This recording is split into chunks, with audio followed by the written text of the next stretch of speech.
I'm Gretchen Rubin, and this is The Happiness Project.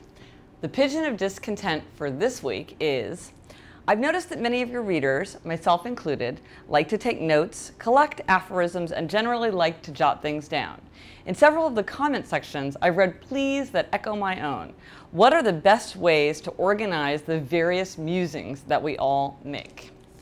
Well, I wish I had a good suggestion for this because I myself do not have a good method of note-taking.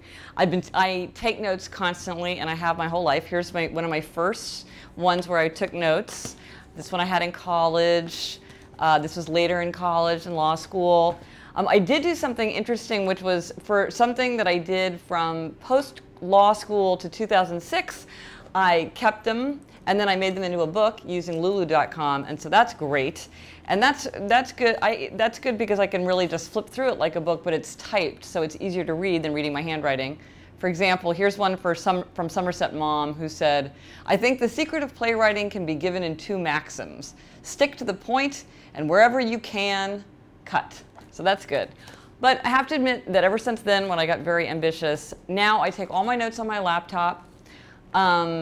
I have something called quotations, which is nothing but quotations. I have something that's happiness quotations, where I gather quotations that I plan to use in the moment of happiness, the daily email that's specifically for happiness quotations. And then everything else is in a document called notes.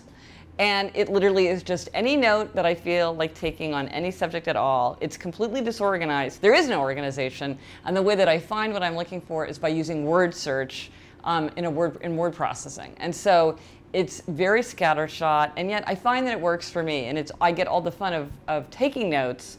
But I agree, it can become kind of overwhelming if you feel like you want to keep track of all this material, and you're just not sure how to retrieve it and find it. So although I myself don't have anything beyond the most basic, it's really worth thinking about because it is such a pleasure to take notes. I thought I was the only one, and so I've been so happy to hear from so many people who love to take notes the way I do. So the resolution for this week is take notes without a purpose and do the best you can with organization.